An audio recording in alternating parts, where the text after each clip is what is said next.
자비로우시고 은혜가 풍성하신 우리 아버지 하나님, 오늘이 복된 시간도 우리를 택하여 부르셔서 전도자로 사용하여 주옵소서. 사울이 바울로 변화된 것처럼 이 시간을 통하여 성령 하나님, 우리들이 확실하고도 분명하고 정확하게 하나님을 향하여 그리스도 예수님 이름에 의지하여 변화되어지는 보혜사 성령 하나님의 역사가 이 시간에 함께하여 주시기를 간구합니다.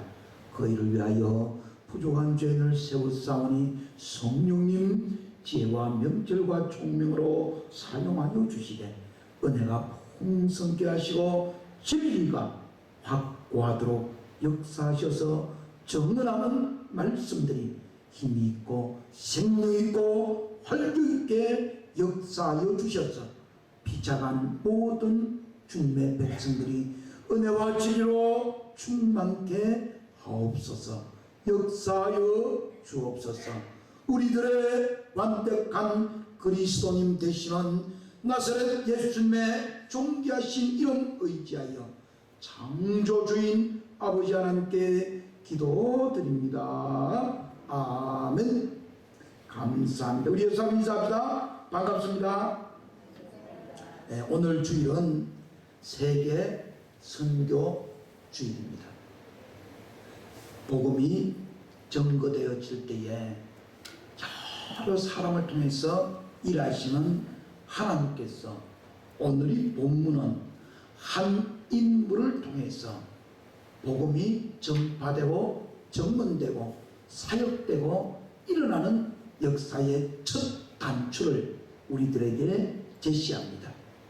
이 8장까지는 하나님의 역사가 보혜사 성령님으로 이루어질 것을 보여주신 후에 획기적인 이방인에게로 복음이 전거되기 위하여 한 인물을 선택하는데 그의 열정적인 열심을 변화시켜서 하나님의 거룩한 사역자로 이루어 가십니다.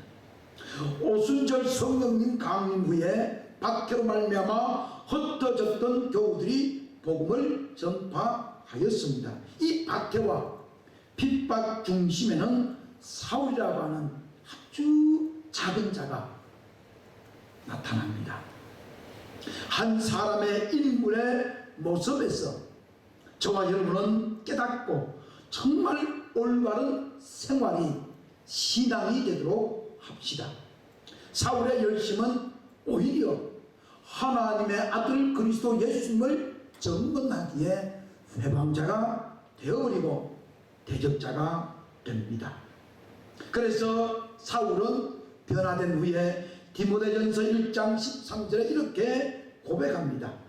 내가 전에는 하나님을 모독하고 성도들을 핍박하였던 난폭한 사람이었으나 회방자가 그 말이죠.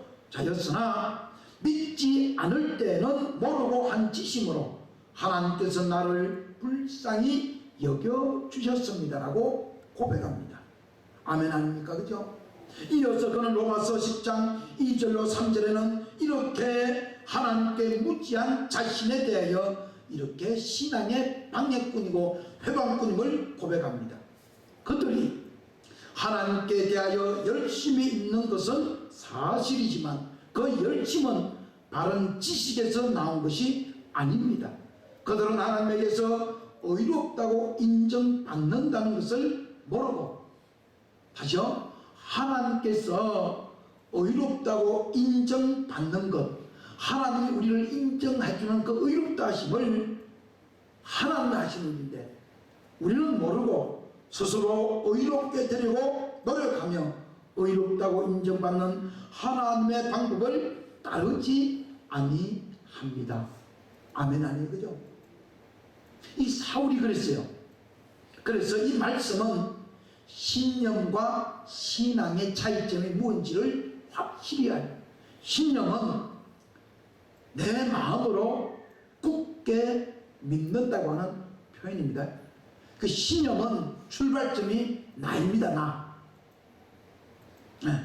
그래서 신념의 확신차다, 신념을 지키다, 이렇게 인용하기도 합니다. 근데 신앙은 절대자이나 하나님을 믿고 받던 이게 믿음이고 신앙이거든요.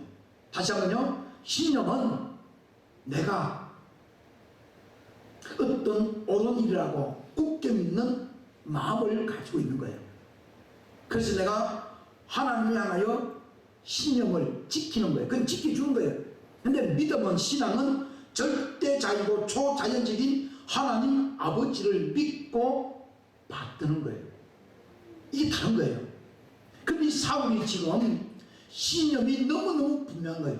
그래서 신념은 출발점이 나이고, 신앙은, 믿음은 출발점이 하나님부터예요. 우리가 의롭게 되는 것은 우리의 행위로 되는 것이 아니고 하나님의 은혜로 되는 것이에요. 그래서 구원은 신념이 확고해서 이루어진 것이 아니라 믿음이, 신앙이 확고할 때에, 하나님이 주시는 은혜가, 의롭게 되는 은총이 분명할 때에 이루어지는 것이 구원입니다. 그래서 많은 사람들은 신념과 신앙을, 믿음을 혼돈하고 있습니다. 자신이 가진 단순한 종교적 신념을 신앙이라고 착각합니다. 하지만 사실 신념과 신앙에는 본질적인 차이가 있습니다. 확실히 있습니다. 신념은 자신이 가진 지식과 경험에 근거하여 스스로 갖게 되는 것을 보고 신념이라고 해요. 한자로 보면 분명합니다. 믿을 시제에다 생각 연장인데, 그 생각을 믿음과 합해서 사는 거예요. 근데 믿음은 말 그대로, 신앙은 믿는 바를 안보하는 거예요. 우러러 보는 거예요. 받는 거예요. 그게 앙이란 말이거든요. 받들 한자예요. 하여튼 이 앙이라고 하는 한자를 살펴보면 참 멋진 겁니다. 그 앙자의 맨 오른편에는 칼이라고 들립니다. 칼.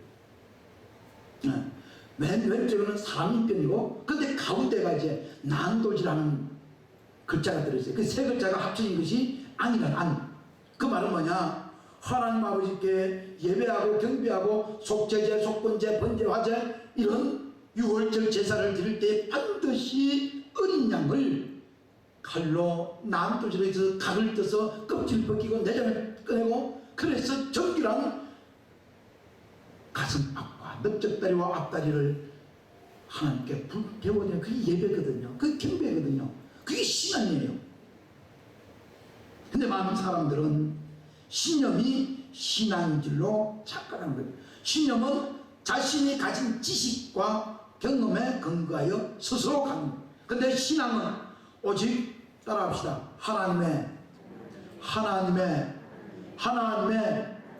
의하여 이루어지는 은혜입니다.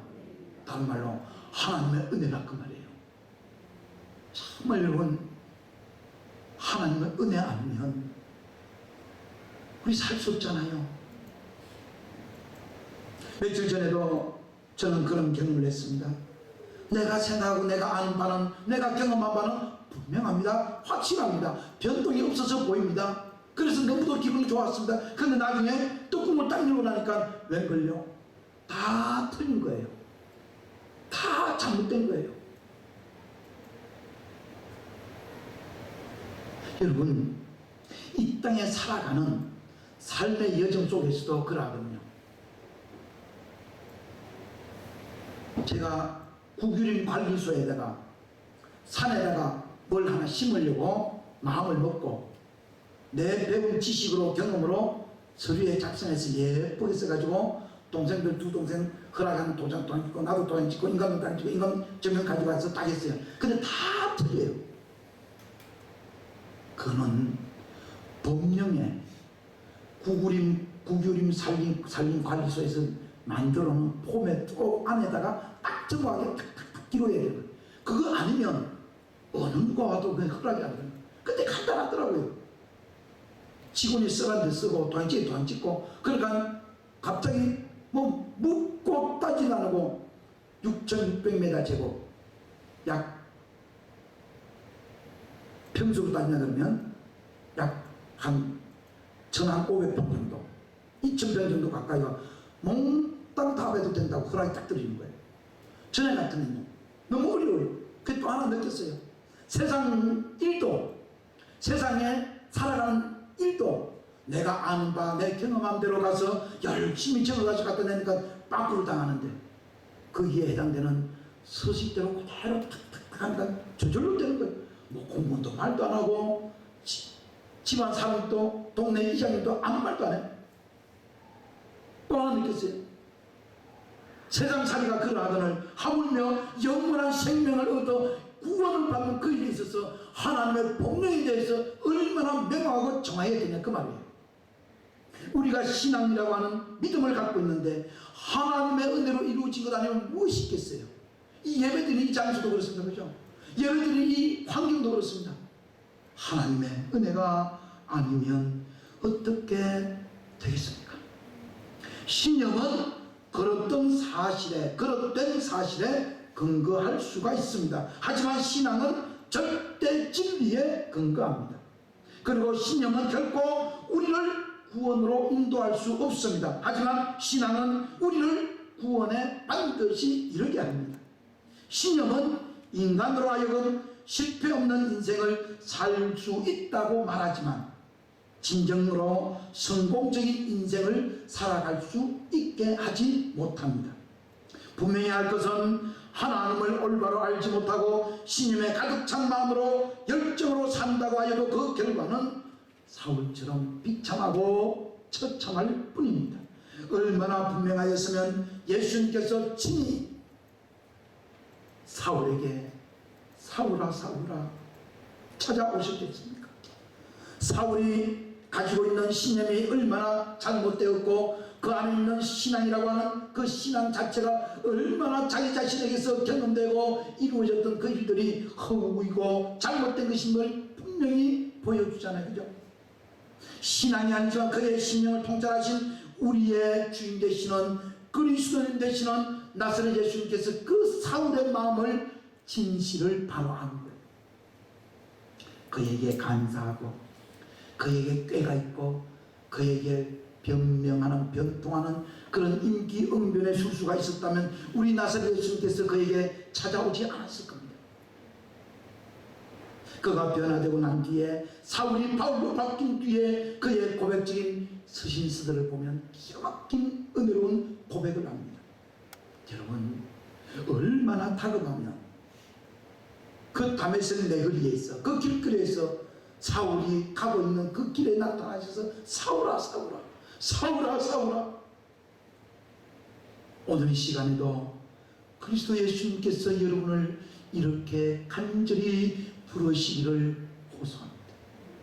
예수님이 여러분의 이름을 부르시기를 바랍니다. 비록 삶의 여정이 오늘 구약 성경 예를 든 것처럼 게하시처럼 그런 못된 마음을 갖고 있다 할지라도 하나님의 아들 그리스도 예수님께서 저와 여러분의 이름을 불러서 얘야 정신 차려 얘야 좀 내 말 좀 들어보라고 하는 주님의 거룩한 음성이 있기를 바랍니다. 구약 성경 열왕기하 5장 20절에서 27절 말씀은 한 인물이 나옵니다. 엘리사의 시종이었고 몸종이었던 게하시가 엘리사가 나만의 장군의 병을 고쳐준 것이 아니고 하나님 은혜로 나음받았던 것을 알고 엘리사가 아무것도 받지 않습니다. 나만 장군 보고 그냥 가라고. 그게 나만 장군이 16절입니다. 선지자님 내가 귀한 은혜를 받았는데 내가 고침받았는데 이 이스라엘 땅을 좀 가져가겠습니다. 가져가라고. 그리고 바리바리에 싣고 왔던 나귀에 싣고 왔던 검은 보화를 옷들을 엘리사에게 들여가니까 엘리사가 봅니다. 아 맞는다고. 근데 게하시가 생각해보니까 기가 막힌 거예요. 이유는 이해가 됩니다.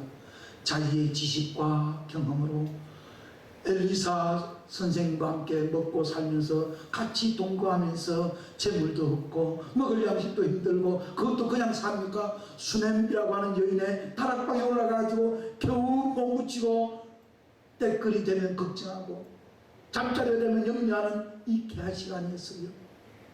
그래서 게하시가 생각을 이렇게 합니다. 엘리사의 사왕 게하시가 내 주인님은 나만이 준 선물을 하나도 받지 않고 그냥 돌려보냈지만은 나는 달려가서 그에게 무엇이든지 좀 얻어야 되겠다, 얻어와야 되겠다 라고 생각합니다.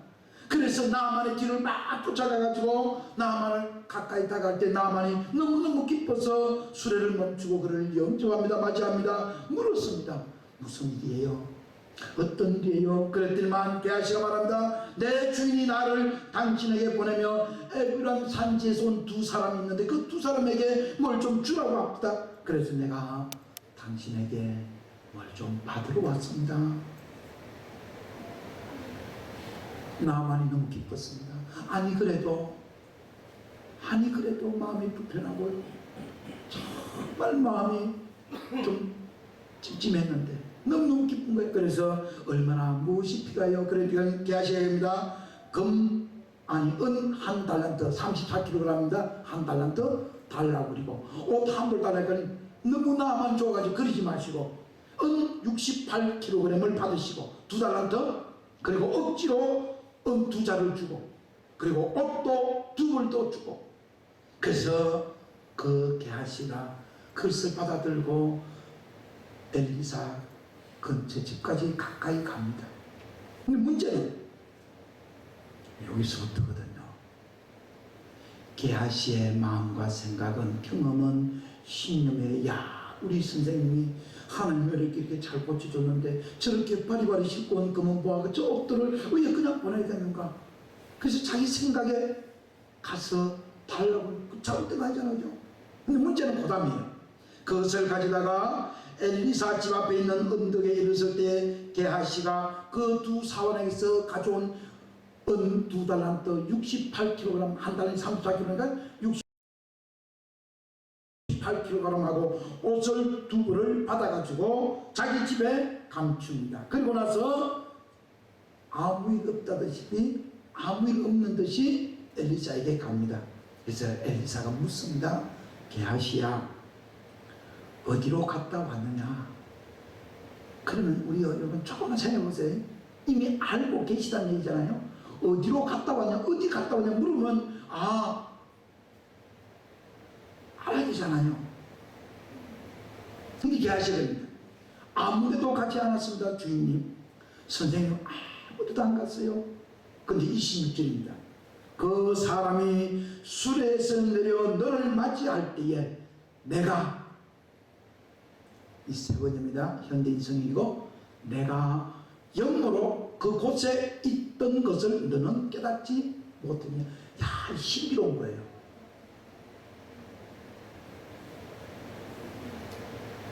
게하시는 자기가 나아만에게서 은 2달란트와 옷 2벌 받는 그 자리에 엘리사의 영이 임한 줄로, 얻는 줄로 몰랐어요. 아니, 하나님이 보고 계심을 깨닫지 못했어요. 그것이 신념과 믿음의 차이입니다. 신념과 신앙의 차이예요. 신앙은 하나님이 계심을 압니다. 깨닫습니다.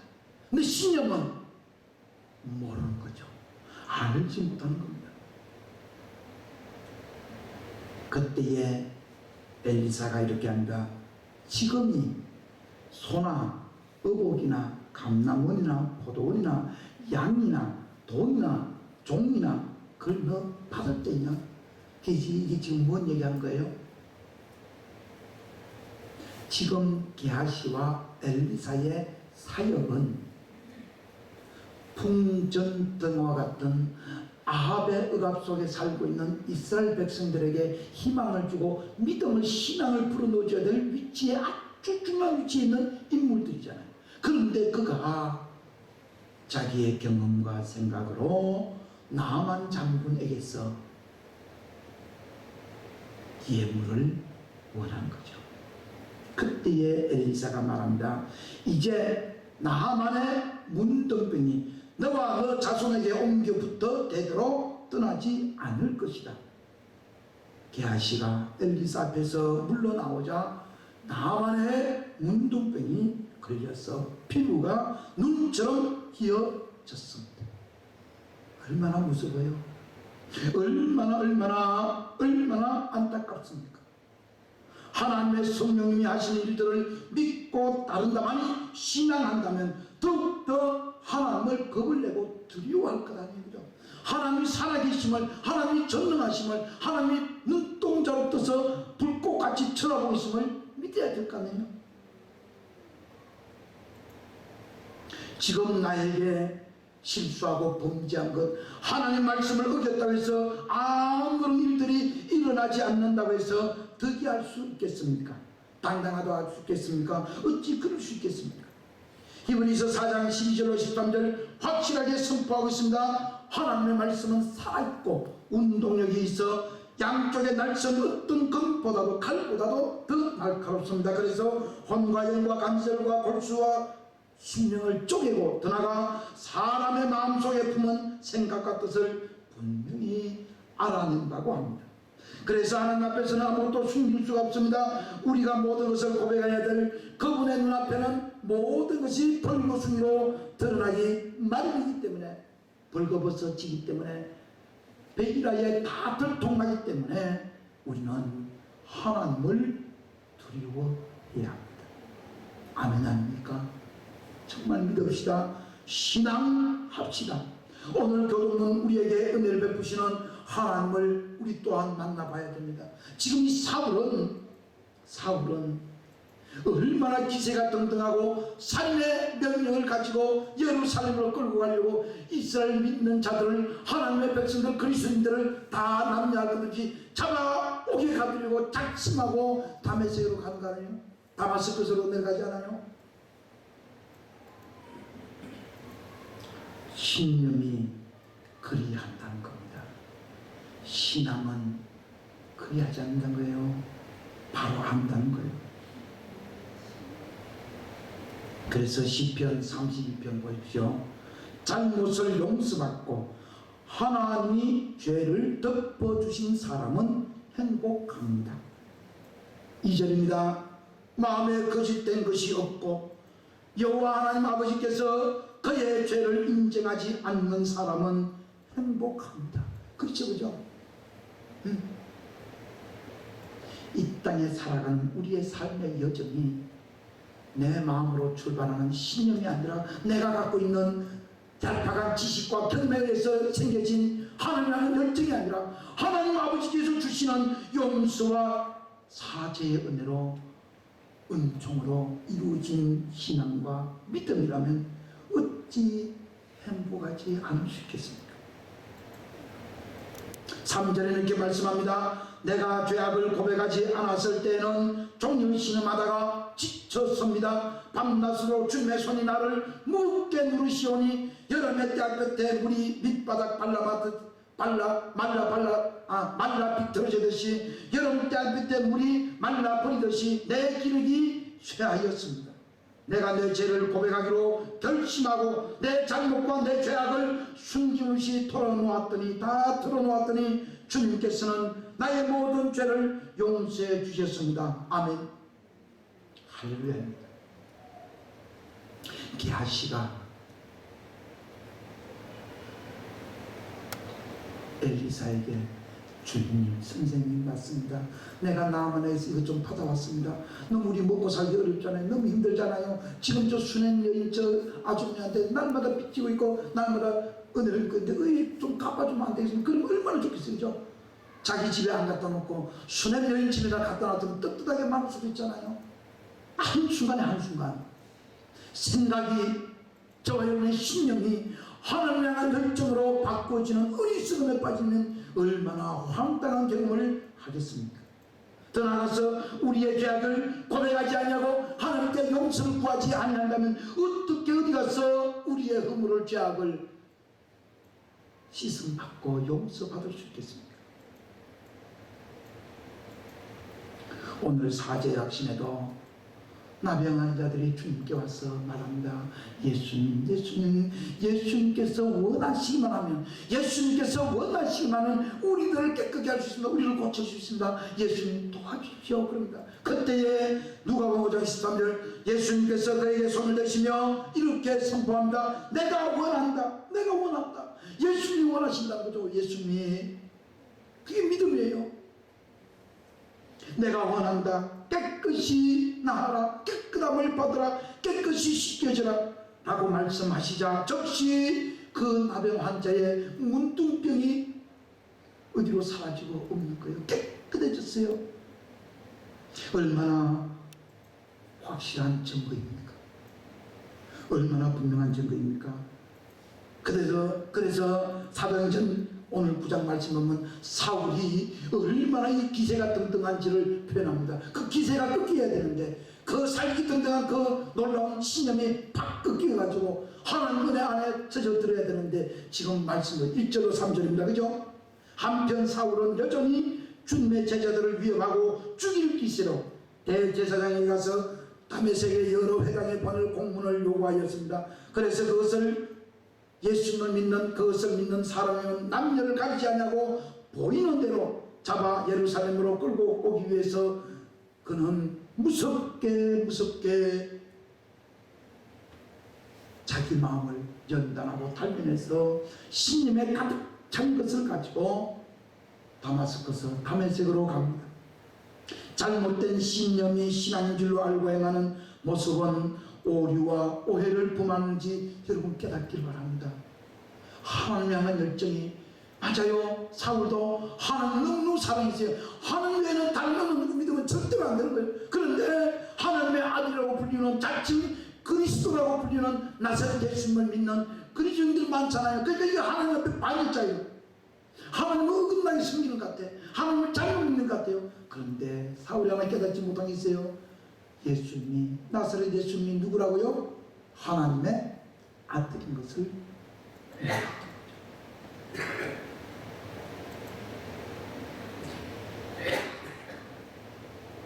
비겁입니다. 만약에 사울이 예수님께서 그리스도님 되시고 예수님께서 하나님의 아들이심을 바로 알고 신앙이 있었다면, 믿었더라면 어찌 이렇게 하겠어요? 그래서 여러분, 예수님께서 그의 마음을 아실 이유가 여기 있습니다.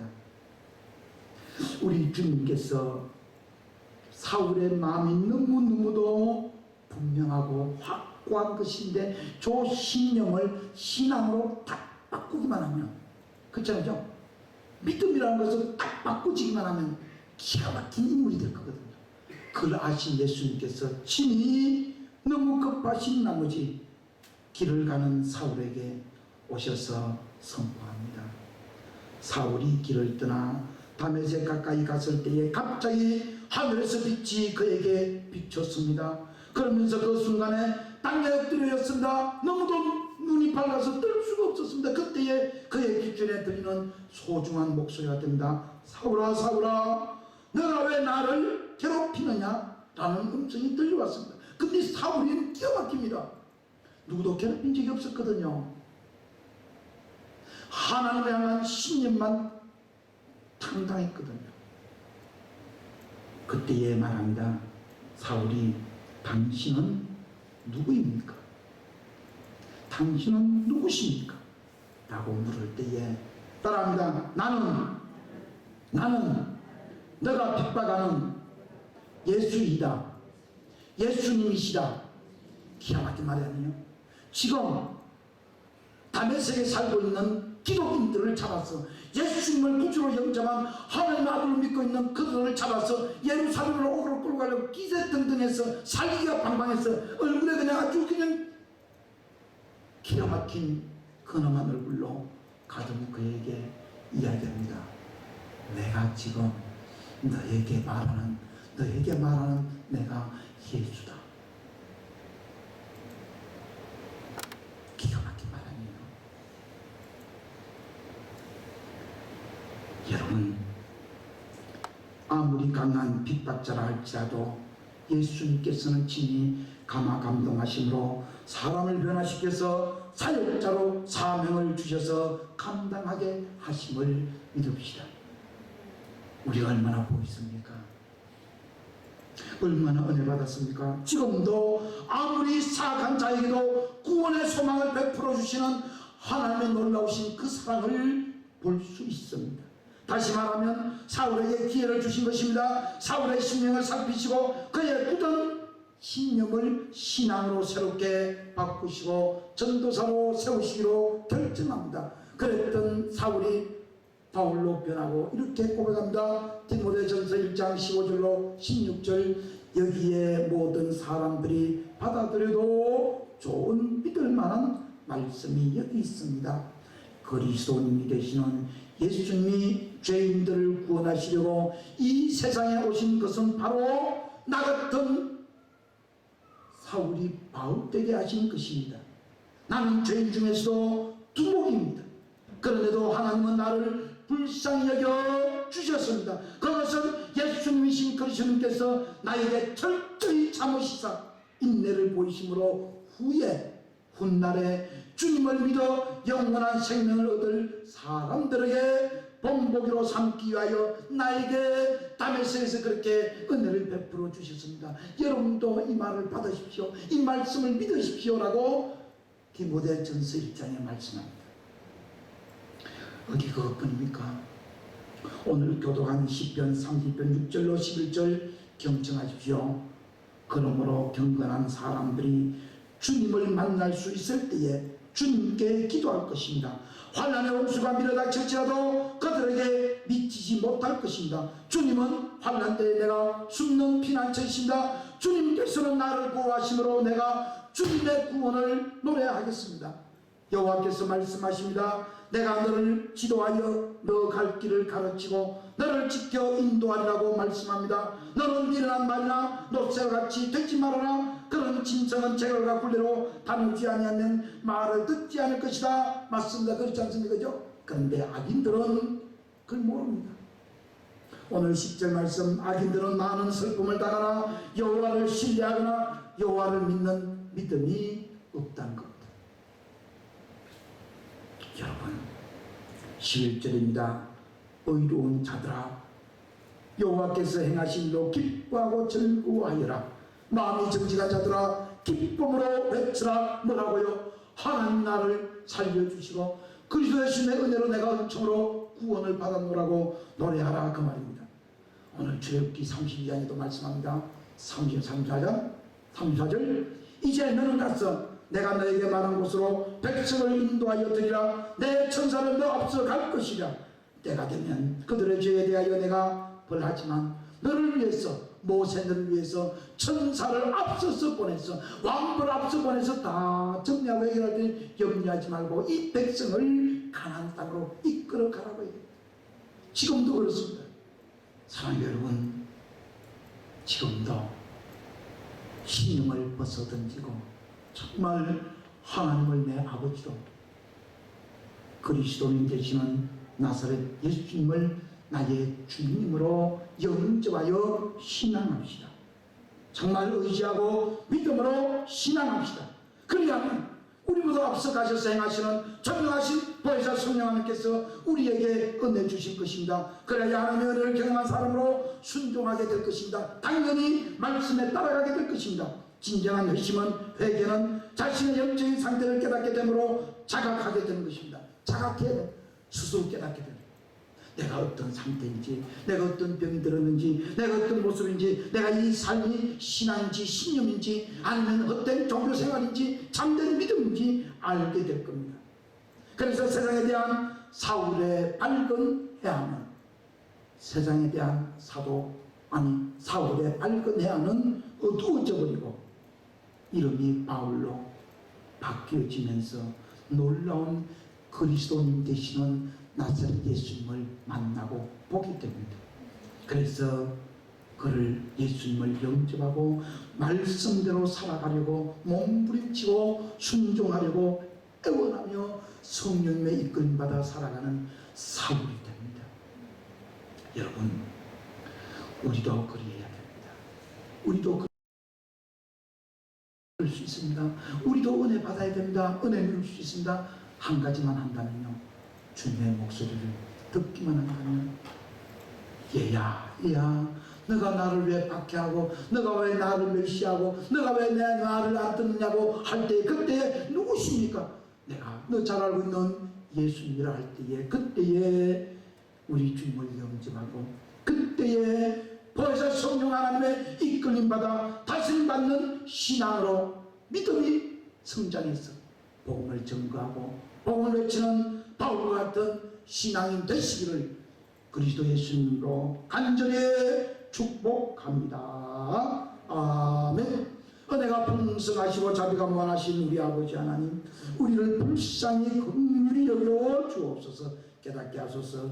내게 있는 신념과 내게 있는 신앙 믿음이 어떠한 형편인지 바로 깨닫고 신앙을 가지게 하시되 신념은 철저히 버리고 말씀에 의지하여 거룩하신 전능하신 생명의 말씀에 의지하여 믿음을 갖는 신앙하는 복된 은혜가 있게 하여 주셔서 사울이 바울 된 것처럼 아버지 하나님, 세상에 대해서는 눈이 멀어버리고 그리스도 예수님 하나님 아버지께 대하여 보혜사 성령에 대하여 눈이 밝아지는 은혜가 넘치게 하여 주셔서 영생과 구원이 확고히 이루어지며 정말 살아가는 삶이 즐거워하고 기뻐하는 모든 죄악을 아버지 하나님께 고백하고 자백하고 말미암아 날마다 삶이 생활이 신앙으로 기뻐할 수 있도록 성령님 은혜 은사로 함께하여 주옵소서. 우리에게 귀한 은혜 주심을 감사드리옵고 영원한 그리스도님 되시는 나사렛 예수님 이름 의지하여 창조주인 아버지 하나님께 기도드립니다. 아멘. 은혜의 말씀이 여러분 가정과 여러분에게 또 부족한 종의 가정이 이루어지기를 간절히 원하며 파송의 말씀을 시편 32편 11절 말씀으로 선포하오니 믿음으로 영접하며 아멘 합시다. 너희 의인들아 여호와를 기뻐하며 즐거워할지어다. 마음이 정직한 너희들아 다 즐거이 외칠지어다. 아멘. 여호와는 내게 복을 주시고 너를 지키시기를 원하며 여호와는 그의 얼굴을 내게 비추사 은혜 베푸시기를 원하며 여호와는 그의 얼굴을 내게 향하여 도사 평강 주시기를 원하노라.